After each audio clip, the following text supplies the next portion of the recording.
정신건강간호의 역사에 대해 발표할 20190263 박채리입니다. 시작하겠습니다. 차례는 서양의 정신치료의 역사, 서양의 정신건강간호의 역사, 우리나라의 정신치료의 역사, 우리나라의 정신건강간호의 역사 순서로 발표하겠습니다. 서양의 정신치료의 역사에 대해 알아보겠습니다. 원시시대의 원시인들은 정신질환이 신, 악령과 같은 초자연적인 힘에 의해 생기는 것이라 생각하였고 마술적이고 종교적인 의식으로 치료하였습니다.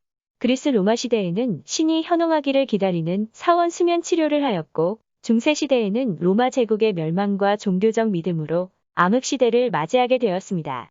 르네상스 시대에는 환자에 대한 깊은 동정이 있어 정신병원들이 각지에 설립이 되었지만 정신질환자에 대한 박해가 계속되던 모순적 시기였습니다. 17, 18세기에는 벤저민 워시를 진정시키는 의자가 고안되었고 오늘날의 정신안정제나 진정제에도 사용이 되었습니다. 필리피누는 프랑스 혁명의 영향으로 바수의 병원 환자들의 족쇄를 풀었고 치우기는 머너가니오 수용소의 첫 관리자로 환자의 감금법을 철폐하였습니다. 19, 20세기에는 정신의학이 신경과와 분리되어 현대의학의 한 전문 분야로서 역사가 시작되었고 득스는 감옥의 비인간적인 대우, 환경 개선에 앞장서고 많은 주립정신병원 건립에 기여하였습니다. 20세기에 들어 정신질환자는 다시 편견과 두려움의 대상이 되어갔습니다. 19, 20세기의 기술정신의학 분야의 크라폴리는 주요 정신질환을 조울병과 조발성 치매로 분류하였고 보은 조발성 치매를 가진 모든 환자들이 바보가 되는 병이 아닌 정신분열병이라는 용어로 다시 명명하였습니다. 역동 정신의학의 철근은 최면수를 사용해 히스테리 신경증이 심리적인 병임을 밝혔고 프로이트는 무의식의 영역이 있음을 발견하였습니다. 심리학은 행동주의 또는 학습이론의 발전이 정신치료에 크게 공헌하였고 파브르는 여러 명의 환자들과 함께 행동치료의 기초를 형성하였고 피아제는 인지심리학과 발달이론도 인지치료의 기초가 되었습니다. 생물정신의학의 세코는 인슐린 충격요법을 개발해 조현병 환자의 치료에 성공하였고 1953년 이후 항우울제, 클로르프로마진, 항불안제 외의, 향정신성 약물을 발견하였습니다. 20세기 후반에는 CT, MRI, 스펙트, 펫 등 뇌영상 촬영술이 눈부시게 발전해 정신병 환자의 뇌 구조를 더 정확하게 파악이 가능했습니다. 사회정신의학의 빌스는 정신위생운동 전개를 통해 미국 정신위생위원회를 설립해 정신질환에 대한 사회 편견을 줄이게 되었습니다. 존슨은 신경증 환자들의 대인관계 장애를 지적하고 치료적 공동체를 이용해 치료할 것을 제안하였습니다. 세계대전 이후에는 정신질환자 치료 중 중요한 변화가 일어나게 되었습니다. 정신건강간호의 역사에 대해 알아보겠습니다. 1930년대 말에는 모든 질병에 대한 일반 간호에서도 정신간호가 중요함을 인식하게 되었고 제2차 세계대전 이후에는 전쟁으로 인한 정신질환자가 증가해 정신간호에서 주요 변화와 성장기를 거쳤습니다.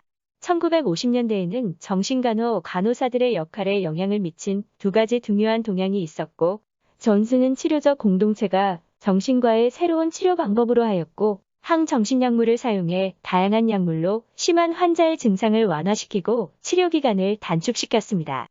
오늘날에는 대상자와의 치료적 관계를 수립하였고 대상자의 정신사회적 요구에 대한 적절한 관심을 갖고 그 질환을 이해하고 치료하는 데 있어서 생화학적 요소에도 많은 관심이 요구되었습니다. 우리나라의 정신치료의 역사를 알아보겠습니다. 서양의학 전에는 19세기 말 한의학과 민간요법으로 환자를 치료하였습니다. 삼국시대에는 정신병에 대한 침구치료를 실시하였고 신라는 우울장애에 대한 질병을 앓았던 것으로 기록되어 있으며 투약이나 침술 치료보다는 알맞은 말로 치료하였습니다.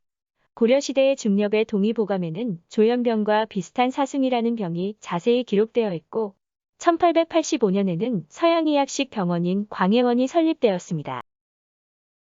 향후에는 6.25 전쟁에 참전한 미국의 군의관들에 의해 여러 의과대학의 신경정신과를 개설해 정신과 병동이 생겼고 1945년에는 대한정신의학회가 창립되었습니다. 1995년에는 정신건강의학과, 의사, 정신보건간호사, 정신보건, 임상심리사, 정신보건, 사회복지사 4개의 정신보건 전문가 단체가 연합해 한국정신사회의 정신재활협회를 발족하였습니다. 2000년에는 정신보건간호사, 정신보건임상심리사, 정신보건사회복지사 3개의 단체가 연합해 한국정신보건 전문요원협회가 발족되었습니다. 우리나라의 정신건강간호의 역사에 대해 알아보겠습니다. 일제시대에는 조선 총독부 의원이 정신과 병동을 신설해 정신질환자를 간호하였고 1953년에는 항정신약물을 개발해 인슐린 혼수요법과 전기 충격으로 치료를 하였습니다. 1960년대 중반에는 미국 정신의학의 영향을 받아 환경치료와 활동치료를 실시하였고 간호사가 치료자의 역할을 담당하였습니다. 1970년대에는 대한간호학회가 창립되어 간호학의 학문적인 발전을 이루었고 1991년에는 정신간호사 수련을 용인 정신병원을 처음으로 시작하였습니다. 최근 급변하는 의료 환경은 가장 유능한 정신건강 서비스 제공자로 정신간호사의 위치를 확고히 구축해야 하는 사명을 던져주고 강력한 리더십을 요구하였습니다. 정신보건법과 정신보건간호사의 역할에 대해 알아보겠습니다. 1996년 정신보건 전문요원 중 정신보건간호사는 1급과 2급으로 구분이 되었습니다.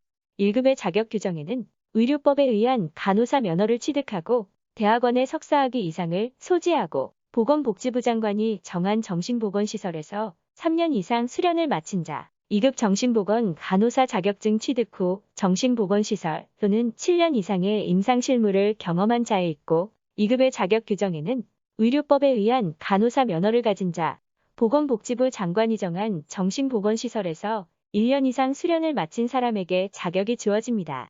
정신보건요원은 정신질환자의 사회복귀 시설을 운영할 수 있습니다. 정신건강 전문 간호사에 대해 알아보겠습니다. 하는 일은 여러 기법을 통해 정신간호 대상자의 스트레스를 완화, 관리하고 약물 및 심리치료법을 이용해 치료하였습니다. 수행 직무는 정신간호의 대상자의 스트레스를 완화하고 관리 정신장애자의 증상 및 약물을 관리하였습니다. 되는 방법에는 응급 상황 시 빠르게 대처할 수 있는 순발력 및 판단력이 필요하고 전문 의학 용어와 생물, 심리 등에 대한 기본적인 지식을 요구하며 사회형의 흥미를 가진 사람에게 적합하며 배려, 정직, 신뢰성 등의 성격을 가진 사람에게 유리합니다. 직업의 만족도는 100점 기준 73점에 해당합니다. 이상으로 발표를 마치도록 하겠습니다. 감사합니다.